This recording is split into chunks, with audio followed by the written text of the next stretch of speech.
Welcome to the AAUC monthly podcast series on building our collective American dream. I'm Dr. S.K. Low, President of Asian American Unity Coalition, or in short, AAUC. In the October episode, we focus on the fallout of the 2020 census and redistricting with the goal of achieving fair ethnic representation at all levels of government. Should Asian American be concerned with redistricting or gerrymandering? Is redistricting just a partisan issue between Democrats and Republicans? Does it have any impact on Asian Americans in representing the districts they live in? We are very fortunate today to have our outstanding guests, Ms. Christine Chen, founder of APIAVote, Attorney Michael Li of Brennan Center, a think tank attached to NYU Law School, and Mr. Rishi Kumar, a 2022 candidate for the U.S. Congress in California. They will be sharing with us their unique perspective on the subject. Let's go to Jack Hanna, our AAUC board member and our host for the podcast today.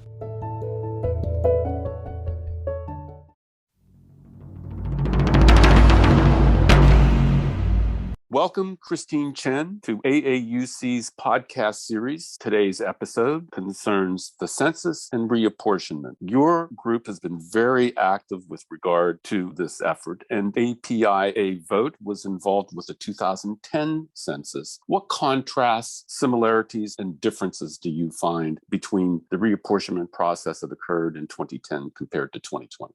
Well, thank you so much for inviting me to this conversation. It's very exciting to see the changing demographics from actually 2010 to 2020. Really, the last 20 years, the Asian American Pacific Islander community has really increased tremendously. And we started seeing that in 2000, but I think we got more attention from political parties in 2010. But in reality, after the 2020 census, we know that our community had continued to grow, even though we saw that with reapportionment, different states are losing congressional seats and others are gaining. In all 49 states, except for Hawaii, Asian American Pacific Islanders grew in double digits for the last 10 years. And so as a result, nearly 1 in 4 Americans now identify themselves as either Hispanic or Asian. There's also now no majority racial or ethnic group for people younger than 18, as the share of the non-Hispanic whites in the age group dropped by 53% to 47% over the decade. And Hispanics and Asians, people of 2 or more races, are the only groups underage that are continuing to grow. So we saw this impact of this growth because that actually has impacted how political candidates and the media and the parties also view the Asian American Pacific Islander electorate. In the last decade, we've now are seeing and hearing them pay attention to voters in Virginia and Nevada, and they've had continued to see that. And we saw more investments in that. But this last cycle, we saw that people were paying attention in Georgia, in Pennsylvania, Wisconsin, also in Texas, now that those demographics are changing. So it's really exciting to see how these numbers really translate in real time in terms of our ability to gain potentially more political power if our community gets engaged and remains engaged. Thank you, Christine. Your group's advocacy efforts and training have involved several different tasks and focuses. I note in reviewing your website and your activities include testimony for hearings regarding reapportionment, community mapping, state-by-state training, language barriers that need be surmounted, and other topics. Would like for you to expand on those and describe your group's efforts assisting local community groups and organizations of Asian American heritage participate in the reapportionment process. Essentially, we want to build upon the success that we saw in 2018 through the 2020 cycle, where we were working with communities in 50 different regions, conducting regional trainings on elections and preparing for the 2020 census. As a result of that, we saw that there were more community organizations and trusted messengers leaning in to participate more than I ever have seen. I've actually been doing this work for 27 years here in Washington, D.C. at the national level, and this is the most most community organizations that got involved in 2020. I also saw the diversity of our community. Our community has continued to become more and more diverse in terms of age, but also by ethnicity and experience. So we want to capture that. So many participated in the census outreach, and then eventually also translating that into the elections and turning out in record numbers that we've ever had seen. But at the same time, we know that redistricting is a process that happens once every 10 years after the census is conducted. 10 years ago, I would say most people probably in our community got involved with redistricting, mostly in California and New York. And we knew from conversations that still in our community, people knew about census. They just experienced the election and understood the power of that and being recognized for participating at such large numbers. But there were still questions about redistricting. So knowing that our community has grown in double digits in all these states across the country, we knew that there were opportunities to educate those who are redrawing the lines and making sure that they understood where our community is growing, where are they living, where are they working, what's our narrative, and where can we potentially be in alignment with other communities of interest, and how these communities of interest need to work together to make sure that we are not broken up into two different districts. And that's why we really focused on conducting 12 regional trainings with our local partners across the country to understand what is everyone's role, and that every one of us, regardless of citizenship, can participate in the redistricting efforts. What does that mean? You just need to know your own community and to tell your story. And that's where testimony and advocacy is actually really important. So that way we could provide this information to those redrawing the lines. At the same time, we also want them to participate in community mapping. I think people mix that up with redistricting, which is more of a legal issue. But community mapping is simply telling us, where are the communities living and growing? Where are you working? Can we plot out where are these different areas across the state, across the city? And then that way we could turn that data over to those who are actually going to be doing the redistricting negotiations, and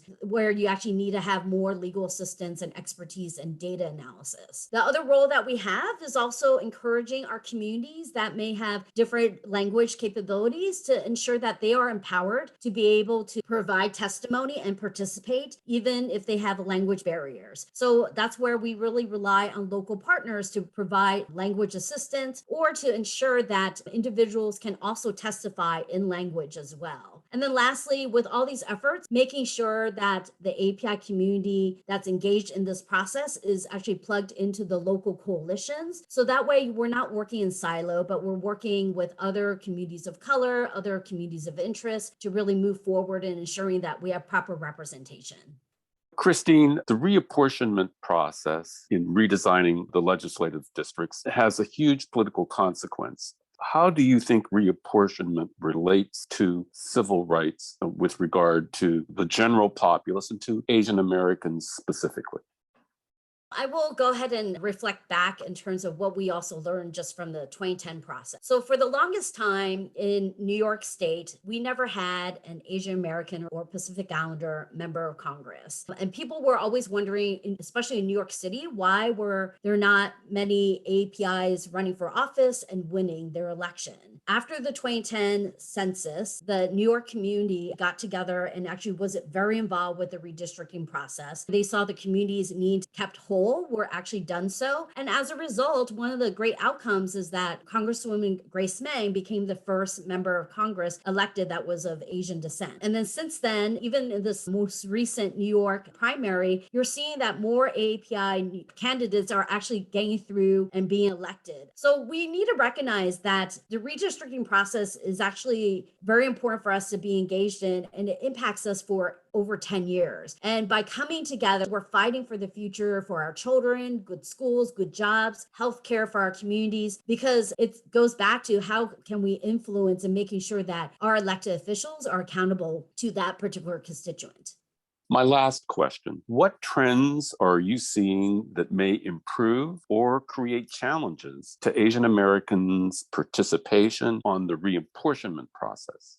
What's exciting to see is they actually have more organizing being done in other states outside the East and West Coast involved with reapportionment. I think people are also understanding, even if it's not at the congressional level, that they also can make an impact at the school board and city council and county level.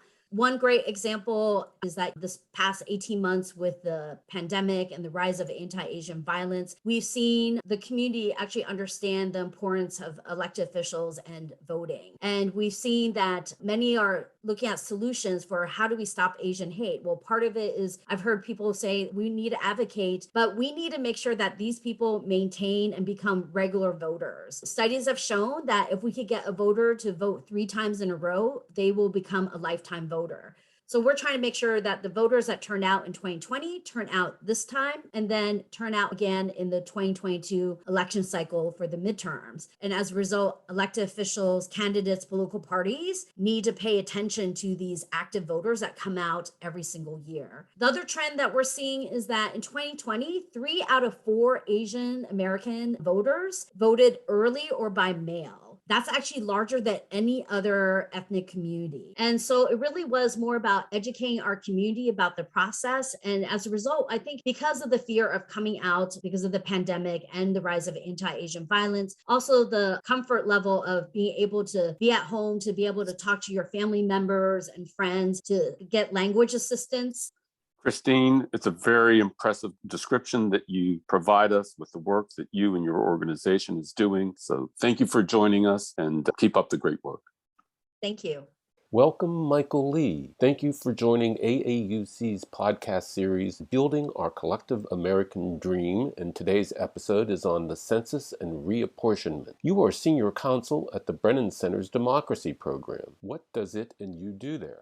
Well, thank you for having me, and I'm glad to be here. So the Brennan Center is a nonprofit think tank attached to NYU School of Law here in New York City, and we work on a number of democracy issues, but included among that is combating gerrymandering, and that's both drawing maps to achieve a certain political effect or to favor one party over the other, but also to favor or discriminate against ethnic or racial minorities and favor the group that is power. And we have worked on the redistricting issues both from a racial perspective and from a partisan perspective. So we study the issue, but we're also a public advocacy law firm, so we litigate about these issues. We're currently suing the state of Ohio, and likewise, we advocate for reforms at both the state and the federal level. And so we work very closely with states in enacting reforms, but also the federal government pushing for reforms of the redistricting process, which takes place every 10 years after the census. Michael, please describe the litigation that you're involved with as far as Ohio is concerned, why you've decided litigation was the remedy best used to address the problems that you perceive exist with the plan that the state of Ohio has proffered with regard to reapportionment.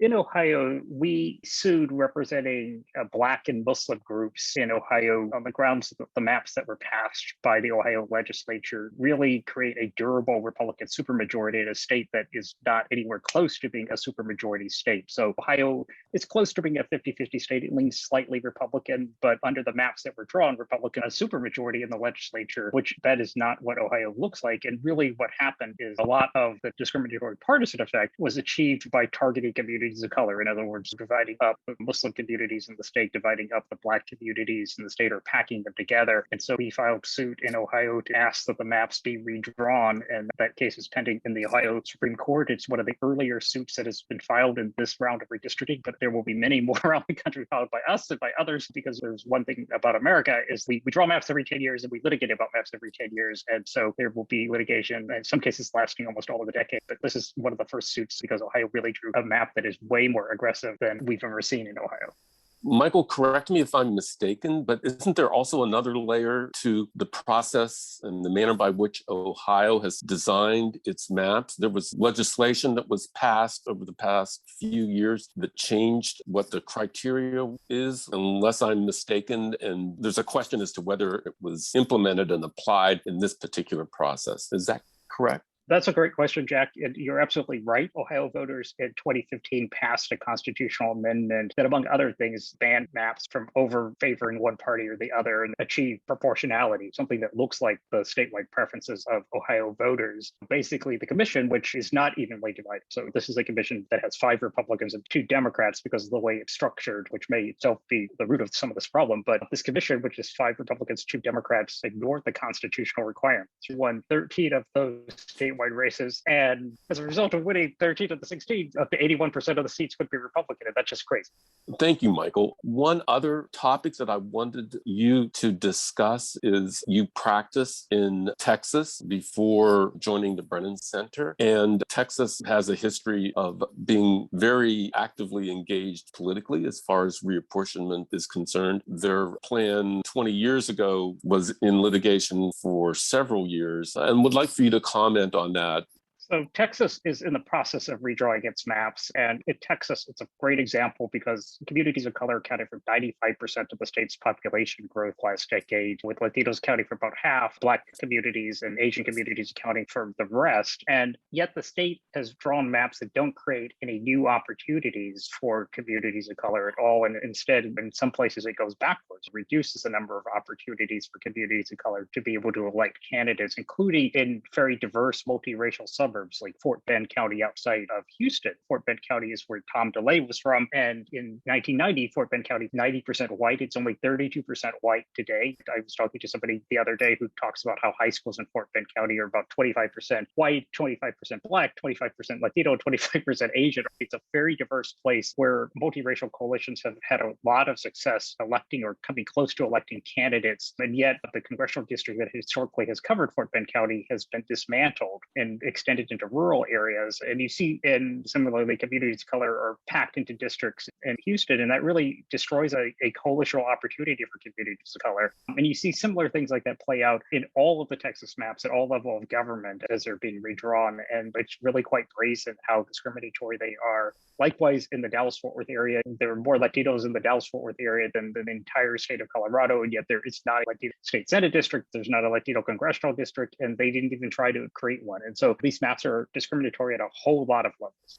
That's fascinating, somewhat disturbing. How do you think those examples that you've cited in Texas have a potentially adverse impact on Asian American communities throughout the United States? Is it possible that they may not obtain the representation constitutionally is required to have their legitimate rights and interests advocated for by their elected officials in government? That is another great question. Asian communities last decade were the country's fastest growing community as a percentage of growth. Not only are Asians growing in the places that Asian people are starting to show up in places that are a little bit unexpected, like, Gwinnett County, Georgia, right outside of Atlanta, which in 2020 elected a Chinese American woman to the state Senate for the first time. And so Asian Americans are beginning to exercise power. But the challenge a lot of times is that Asian Americans, unlike Black communities, were really segregated. So at the time the Voting Rights Act was adopted in 1965, it was relatively easy to draw Black districts. You put a circle around the Black part of town and you had a Black district. And Asian communities live in very different settings. They tend to live in very multiracial communities, both in the cities, but especially in the suburbs. And that can make it hard to fully invoke all of the protections of the Voting Rights Act, because the Voting Rights Act literally was designed for a world that was Black and white. That's why it's important for things like the John Lewis Voting Rights Act, which is pending in Congress, or the Freedom to Vote Act, which is pending in Congress, which would update voting rights laws to sort of deal better with the multiracial America that we have today, where it isn't just Black people and white people, but it's like all kinds of people. And the future of the country really is candidates that can appeal across racial lines. But Asian candidates can appeal to Latino voters also, and appeal to Black voters and appeal to white voters. That's the sort of candidate that you'll see emerging in the future. And the party who can find those sorts of candidates is the party that's going to win the future. But it can be tough for Asians to exercise legal remedies. And there is going to be a lot of efforts this decade, unfortunately, to kneecap the growing power of Asian and Latino and other communities of color when the maps are redrawn this year and early next year. So this year, the focus with regard to the redesign of the legislative districts, the remedy is going to be litigation, as you've just described. The other potential manner to challenge the status quo is legislation, and that would occur state by state. What is the anticipated results of the 2020s as far as legislation is concerned, changing the systems of particular states' manner by which they design their districts, and the lessons that have been learned over the last 10 years? How do you think it will be different in the next 10 years? Well, we're really in a lot of ways at a democracy moment where there is a lot of energy around issues like redistricting and how we draw lines. Like this historically was an issue that put people to sleep. But that's changed in the last 10 years where you see in state after state, people believe that there's something broken and that redistricting and the way that the lines are drawn is a big part of that. So you're seeing a lot more energy in reforms. I expect that will continue, probably be easier in states where you can bypass the legislature. Voters can put things on the ballot directly, like in California, through citizen initiatives. Michael, what advice do you have to Asian Americans about the reapportionment process and how they can advocate for their fair and appropriate representation? The number one advice I would have is simply to get involved. It is much easier to get involved than it ever has been. There are a lot of public mapping tools, Day's redistricting app, and there's something called District R, which is district with on the end, and a lot of tools that are sort of publicly available for people to draw either by themselves or getting together with community groups and organizations. Even if lawmakers or commissions or whoever is drawing the maps don't want to listen to you, just simply talking about your community, how your needs aren't being met, can have a huge sway. And if you can do it with maps, all the better. But there's a lot of stuff out there that wasn't available 10 years ago. Michael, thank you so much for joining us. Thank you so much for having me, and I'm glad to do it. Rishi Kumar, welcome to AAUC's podcast series, Building Our Collective American Dream. The episode today is the Census and Reapportionment. Rishi, you're from California. Give us a few details about your efforts and involvement with regard to the political process and how it's affected you currently and in the future as far as your candidacies are concerned. Thank you so much for including me in your podcast. It's a pleasure to be here today and looking forward to our conversation. I work in the Silicon Valley high tech, Silicon Valley geek, but really what I discovered was empowering activism experience of getting involved with things happening. And it started with my neighborhood, led to me being on the planning commission and the city council. And here we are running for United States Congress because we have never had a tech savvy leader in Washington representing Silicon Valley's interest. It has not happened yet. And we are running for the second time. Last year, fell short by just about 45,000 votes in leapfrogging an incumbent who had been there for 28 years. And we are doing a take two 2022 of our campaign to represent the Silicon Valley tech innovation economy, which not only provides a tremendous source of tax revenue to California, 45%, but also powers the economy of the world. So that's my aspiration of what we're doing today. And I'm truly enjoying that. Tell us a little bit about your district, which is south of San Francisco, how reapportionment is going to affect your campaign for 2022. So essentially the district today, which is Congressional District 18, cuts across 3 counties. Santa Clara County, about 70% of the district. Then we have San Mateo County, which is another 17%. And then we have remaining about 10% from Santa Cruz County. And then when we look at Santa Clara County, this is the core of our Silicon Valley innovation economy with communities like Palo Alto, Mountain View. I love this area, especially because we are able to attract the top talent, not only across the United States, but also the world. And the redistricting is going to play a critical role in future leaders that will get elected here. You have any sense of what your district's going to look like, and when will you find out? That's a great question. So if you look at California, it is one of the 21 states or so that have formed a redistricting commission. And of these 21 states, 13 use redistricting commissions to exclusively draw the electoral district boundaries. And California is one of them. So I'm trusting in the process. There are 5 Democrats, 5 Republicans, and 4 decline to state. And they go through a rigorous interview process before they are selected. Let the commission do their work, and we'll see how this plays out. The one handicap is the fact that we are delayed with the pandemic, and we should by now have known the district, and we still don't. The earliest we'll find out is probably December, January, which impacts a candidate like me, an upstart who's looking to challenge an established incumbent. So it's a handicap, but that's okay. We always believe in making lemonades out of lemons, so we'll do the best we can. I'll be driving to the Santa Clara County Registrar of Voters to pick up the voter database because that is a key element of how a campaign is run. And it will be a new district that we know. And so I would like to have that date arrive as soon as possible. It obviously is a handicap to have a new district because we have spent almost 2.5 years establishing branding in the current congressional district. But there's not much we can do about it because this is the process. This is the law of the land. We'll follow it and make the best of it. The final question, Rishi, for you is what advice do you have to Asian Americans about the reapportionment process and how they can advocate for fair and appropriate representation? It's a great idea to show up at fundraisers, take a picture with somebody who's running for the US president or somebody who's running for Senate. But it's more important to actually exercise your vote and getting involved with different issues. So participate in the local city council meetings, think of even running for office, but more importantly, provide your input to local issues because this is how we can actually seed the next generation as well. Rishi, thank you so much for joining us today, and we wish you the very best of luck going forward. Thank you, Jack, for your in-depth interview with our esteemed guests, Christine Chen of APIAVote, Michael Li of Brennan Center, and Rishi Kumar, candidate for the U.S. Congress in California. I learned a lot about the nomenclatures for redrawing the voting districts.